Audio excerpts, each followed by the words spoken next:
Back in my younger days, I got a lot of criticism about the cameras that I used. They were expensive, that anything could do anything at a cheap price.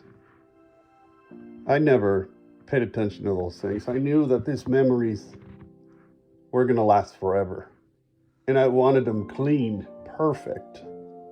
I didn't want any blurs or defects, or I didn't want something clear in the front and then something blurry in the back, or vice versa.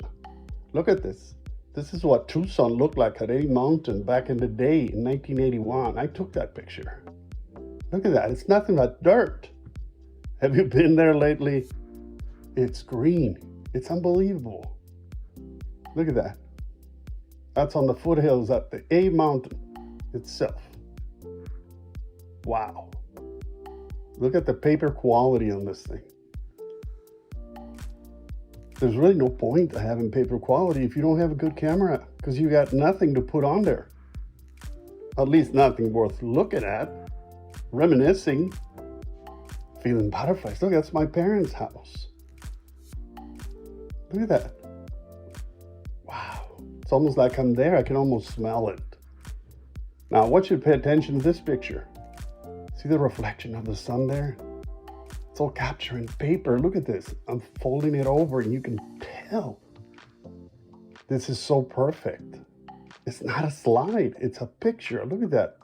The neighbor's house across the street. It's gone. No longer there. Wow. Every time I see this, I say, well, thank you for thinking that way.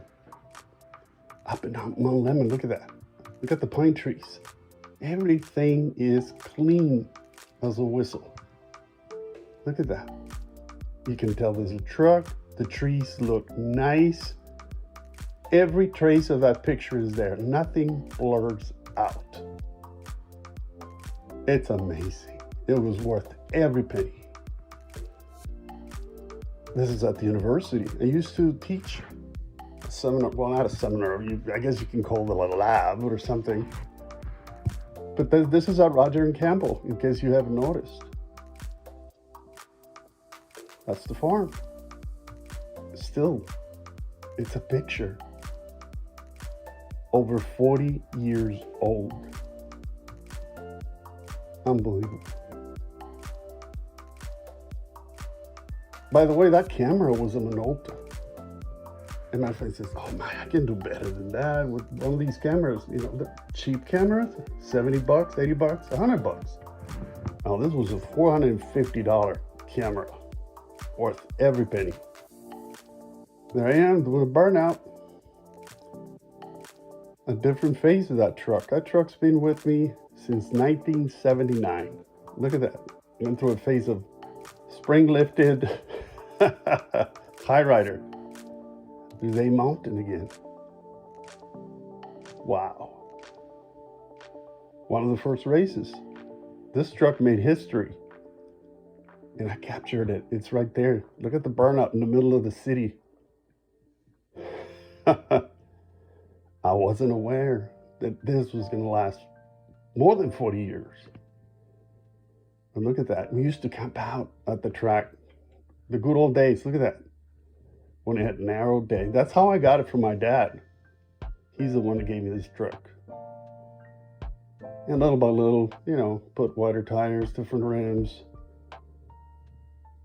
Made it to my own taste.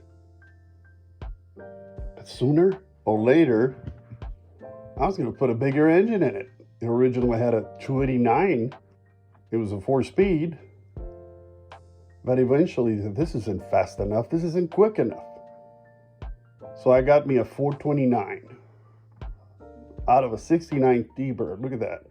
Big block. The only way to go. Put it all together myself. Best parts, DRW pistons. Billet rods from Crowler, which were the novelty. Look at that. Preserved forever.